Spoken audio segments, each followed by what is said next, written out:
What's going on, everybody? Welcome to a Tuesday edition of Mile High Hockey. Good to be back with you after the weekend. And of course, it was an eventful one for the Avalanche. Not so good against the Nashville Predators. Shout out to my guy, Drew Spivak, who sort of prepped us for that. Hey, they really struggled with Nashville, but a nice bounce back effort for Colorado yesterday against Washington. They win 5-2 on MLK Junior Day down there at Ball Arena. Drew, what was your biggest takeaway from the Avalanche getting back on track? I think that's the big takeaway, just getting back on track, because Friday night was just a disaster. I was in the building Friday. I took my son to the game on Friday, and man, that was, I think, hands down the worst game they have played from start to finish all season long. I mean, it was sloppy from literally the opening puck drop. And Kinsey Blackwood got lit up. Of course, Ryan O'Reilly has the hat trick. Just nothing good. In fact, I think Bednar said after the game, was like, yeah, there's nothing good to take away from this game at all. And to see them come back yesterday against a pretty good Capitals team was kind of a reminder, like, okay, you know what? Yeah, they haven't been playing great hockey lately, but this team could just get it figured out on a dime. And you're just seeing, Brock Nelson continues to just do fantastic things. Marty Necas looks great. Nathan McKinnon back on the score sheet with 3 more points yesterday. So just a lot of really good things. But to me, the biggest takeaway was like, hey, they kind of got back on track yesterday, which was a little surprising because I'll be honest, I thought before the game, when we found out about Valeri Nichushkin, that, hey, this could be a little bit of a struggle today. Now you're missing 2 guys from your second line. You got to bring Victor Olofsson up, and this could end up being kind of a rough outing, but it turned out not to be the case. They played fantastically yesterday, especially in that third period. Yeah, let's go to Nichushkin, because obviously Bednar reveals after the game he was in a car crash on his way to Ball Arena. Scary situation anytime you hear car crash. Luckily, it was minor, and Val was already back on the ice today at Family Sports. Jared Bednar said he should be good to play tomorrow night. But yeah, I mean, that's the thing about hockey, Drew. We discussed it, how secretive they are about injuries. You see upper body 20 minutes before puck drop, and you're like, what happened to Val? He must have tweaked something against the Predators. Mm-hmm. And then when you get that news from Bednar, I mean, definitely scary. And, with Nichushkin, I'm not going to dive into his past because this has nothing to do with it. But at the same time, it's just, you always are kind of holding your breath when there's something going on with Valeri Nichushkin. And we're just really glad that everyone is apparently okay after the car accident yesterday. No, you're 1,000% right. I mean, honestly, like my first instinct, unfortunately, when I saw that it was Val, he was going to be out, I was like, oh no. I always just kind of prep for the worst, which sucks. Actually, that's kind of the case, that my head just goes to a bad place. But like you said, given the history with him, it's kind of hard not to just automatically default to going to that. Fortunately, it doesn't seem like this had anything to do with any of the past stuff, just a minor accident that happens sometimes. And you hope that it's just, it was indeed a minor thing. Like you said, Bednar coming out today and saying that they do expect him to be back in the lineup tomorrow night. That's a really encouraging sign. And he's the guy that they really need in this lineup right now, because he's played really well. I know it hasn't showed up on the score sheet necessarily, but he is doing a lot of great things at both ends of the ice. He's doing fantastic on the penalty kill. It's no coincidence that Brock Nelson is having the season he's having with Val Nichushkin sitting on his line with him, because he is really doing a lot of things to set Brock up for success. So, like I said, hopefully this is a minor issue that we don't have to worry about, but still, like, it was an alarming thing to see that, 20, 30 minutes before faceoff yesterday. Yeah, it was definitely alarming before faceoff, and then it was alarming in the postgame presser when it's kind of just ho-hum talking about the game, and all of a sudden, if you're on social media, you're like refreshing, you're like, wait, he was in a car accident? So It was good that he's okay. It's good to see him back out there today. And honestly, I wrote it in my article at denversports.com, a lot better that he went to the arena and got checked out by the Avs doctors than going to the hospital in an ambulance. And I think that sort of told you the severity of it as well. So we're keeping our fingers crossed that Val is back tomorrow night. And Drew, the other takeaway from that game yesterday for me, man, I don't know what goalie interference is.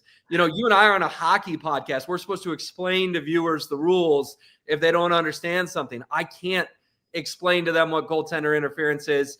I think Cale Makar was absolutely robbed of a goal in the third period. Mm-hmm. Luckily, Arturi Lehkonen got one just a couple minutes later, and the Avs put the Caps away. But in a game that was a lot of fun and a big win, as we said, to get back on track, that remains baffling to me that Avalanche goal was disallowed. Well, the good news is it's not just us, because I think Jared Bednar even said, he's like, I don't know what goaltender interference is. And here we are. I mean, I've been around the game since I was 5 years old. I still don't know what it is in its like truest definition, because it feels like night in and night out, whenever you see a review for goaltender interference, the criteria for what it is seems to change.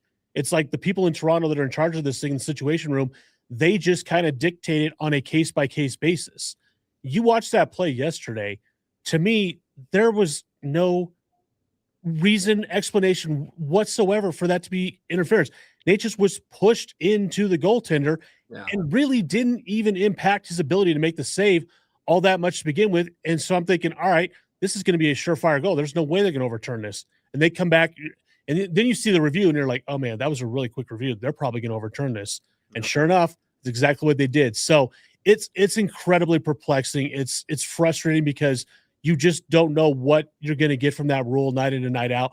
I almost kind of think, Will, that they need to maybe consider going back to maybe making it a little easier to define, where you say that if the offensive player is in the blue paint at all, then you wave it off. Right. Like that might be the easiest solution, because what they have currently going right now isn't it. Like, nobody knows what it is. It's a case-by-case thing, and it's incredibly frustrating when things like that happen. And fortunately, hey, it didn't cost the Avs yesterday. They didn't let Washington back in the game, but there's going to come a point in time where that's not going to be the case, and it's going to cost the Avs or any other team in the league a game.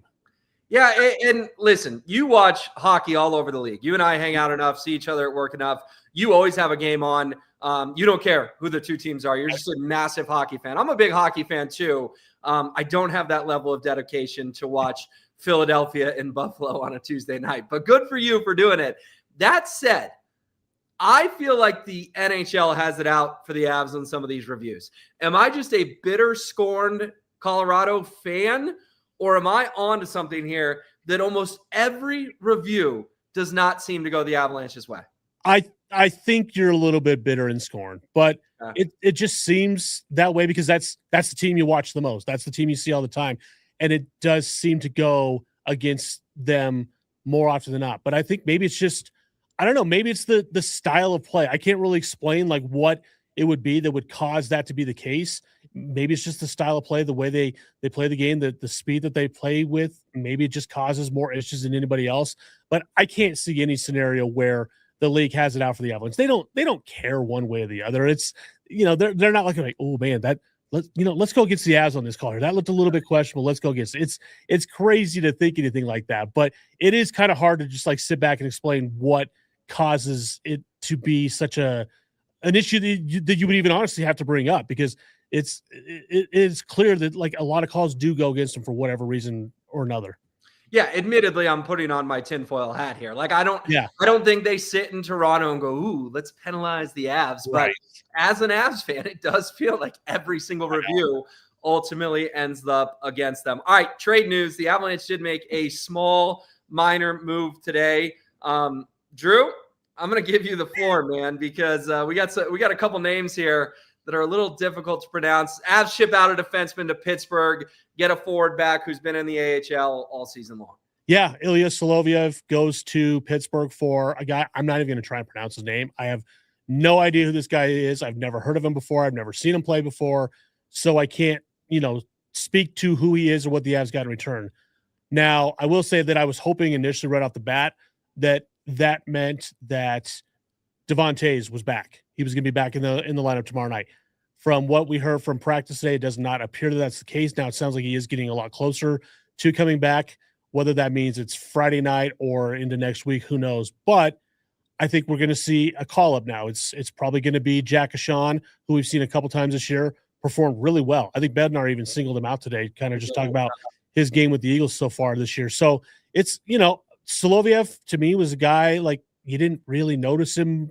I think one way or the other, there was nothing really bad that stood out. There was nothing really good that stood out. At the end of the day, he's kind of just a number 6 defenseman. Now, if you go up and you give Ashawn a chance to perform while Devon Toews is still kind of coming back on the mend, then let's just see what happens with it. But I think to me that tells me that the Toews is closer than not coming back, because you're willing to part with the defenseman who's played quite a bit this season for the Avs. Yeah, Jared Bednar went out of his way to say, sometimes you got to look bigger picture, and we're not looking at the next 1 to 2 games. We're looking big picture. I mean, this cat, Pustanin. I don't know. It's kind of an awkward name to say. Yeah. 26 years old, 26 points, 7 goals, 19 assists in 35 games with the Penguins AHL affiliate. He will report to the Eagles, but clearly the Avs like something in his game and think, let's send him to Loveland, see what he does, and maybe he's an option for us down the road. It's not the sexiest of trades. No one's trying to claim that. But it is interesting that, after McFarland made the 9 trades last year, you and I even talked about a week ago, it's going to be quieter this year.